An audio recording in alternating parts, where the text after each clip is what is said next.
আসসালামু আলাইকুম ওয়া রাহমাতুল্লাহ।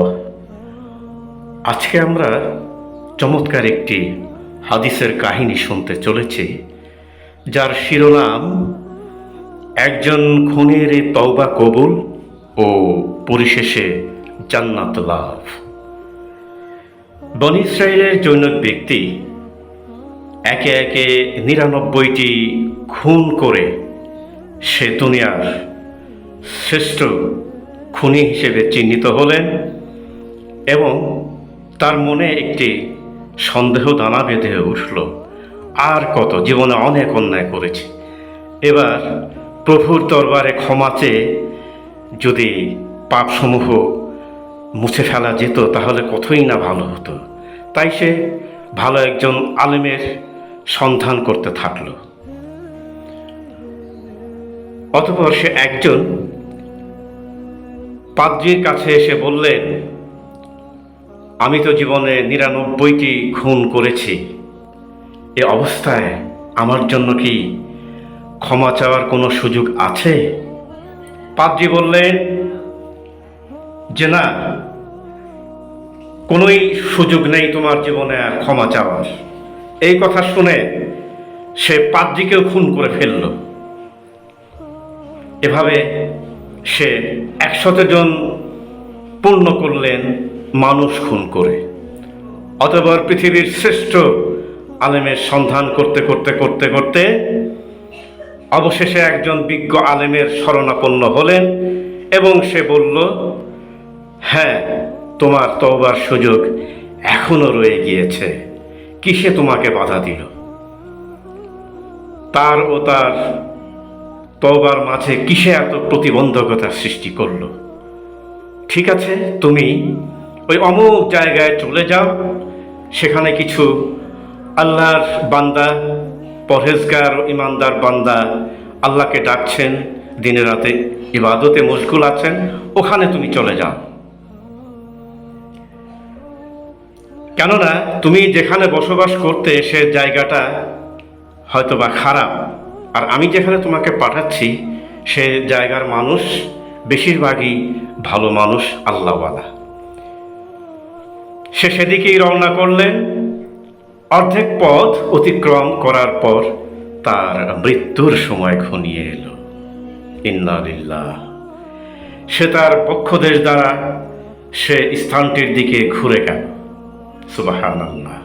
মৃত্যুর পর রহমতের ও আযাবের ফেরেশতা মণ্ডলীর মধ্যে মতবিরোধ ও দ্বন্দ্ব দেখা দিল।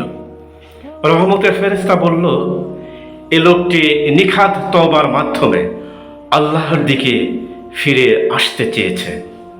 পক্ষান্তরে আযাবের ফেরেশতা বলল, লোকটি তো জীবনে কখনো কোনো ভালো কাজই করেনি, আল্লাহকে ডাকা তো দূরের কথা। এমন সময় অন্য এক ফেরেশতার আগমন ঘটল। সে মানুষ রূপে তাদের মাঝে এসে দাঁড়ালো। তখন এই দুই পক্ষ ফেরেশতা তাকে অনুরোধ জানালো এই যে বিষয়ে জটিলতা চলছে এই বিষয়টিকে নিরসন করে দেওয়ার জন্য। তখন সে ফেরেশতাটি বলল, তোমরা উভয় দিকের জায়গার দূরত্ব মেপে দেখো, যে দিকটি নিকটবর্তী হবে সেদিকেরই সে অন্তর্ভুক্ত হয়ে যাবে। অর্থাৎ পিছনে ফেলে আসা পথ এবং সামনের পথ, যেদিকের দূরত্ব কম হবে সে সেই দিকেরই অন্তর্ভুক্ত হবে। পরে আল্লাহ তাআলা আদেশ করলেন সামনের জমিনকে, যেদিকে সে যাচ্ছিল, যে তুমি সংকুচিত হয়ে যাও। আর পিছনে ফেলে আসা জমিনকে আল্লাহ তাআলা নির্দেশ দিলেন, তুমি আরো প্রশস্ত হয়ে যাও। এরপর ফেরেশতা মণ্ডলী যখন জায়গা মেপে দেখলেন, তখন দেখলেন সে ১ হাত বেশি, যেদিকে পরহেজগার বান্দারা আছেন, যেদিকে সে যাচ্ছিল সেদিকে ১ হাত বেশি সে অতিক্রম করেছে। ফলে কি হলো? ফয়সালা হলো সে এখন আল্লাহর তওবা মঞ্জুরকারী ব্যক্তি। তাই যারা নেককার ফেরেশতাগণ তার জীবনকে কবজ করে নিয়ে চলে গেল।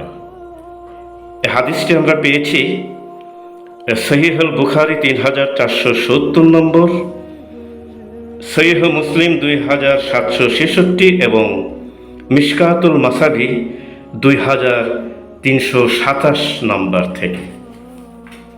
এই ছোট্ট গল্প থেকে আমরা যে শিক্ষা পেলাম এবং যে শিক্ষা আমরা গ্রহণ করতে পারি তা হলো, নাম্বার 1, পাপী যদি পাহাড় পরিমাণও পাপ করে তবুও সে আল্লাহর রহমত থেকে নিরাশ না হয়ে খালিস অন্তরে তওবা করলে আল্লাহ তাকে ক্ষমা করতে পারেন। যেমন তিনি বলেছেন, হে আমার বান্দাগণ, তোমরা যারা নিজেদের প্রতি অবিচার করেছ, আল্লাহর অনুগ্রহ হতে নিরাশ হয়েও না, আল্লাহ সমুদয় পাপ ক্ষমা করে দিবেন, তিনি তো ক্ষমাশীল, পরম দয়ালু। জুমার 53 নং আয়াত। আল্লাহ তাআলা আরো বলেছেন, তিনি তার বান্দার তওবা কবুল করেন ও পাপ মোচন করেন, তোমরা যদি সেইভাবে ক্ষমা চেয়ে থাকো। আশ-শূরা 25। দ্বিতীয়ত, মূর্খ বা অজ্ঞ ব্যক্তি কোনো সমস্যায় পড়লে কোরআন সুন্নাতে অভিজ্ঞ কোনো আলেমের কাছে জিজ্ঞেস করে তার সমস্যার সমাধান করে নেবে। মহান আল্লাহ বলেন, যদি তোমরা না জানো তাহলে সুস্পষ্ট দলিল প্রমাণ সহ জ্ঞানীদের কাছে জিজ্ঞেস করো। সূরাতুন নাহল 44। তৃতীয়ত, আমরা যে শিক্ষা নিতে পারি তা হলো, কোনো বিষয়ে যথাযথভাবে না জেনে সিদ্ধান্ত গ্রহণ করা মোটেই উচিত নয়। আজকের এই ছোট্ট গল্পটি এখানেই শেষ হলো। সবাইকে ধন্যবাদ জানিয়ে শেষ করছি। আসসালামু আলাইকুম ওয়া রাহমাতুল্লাহ।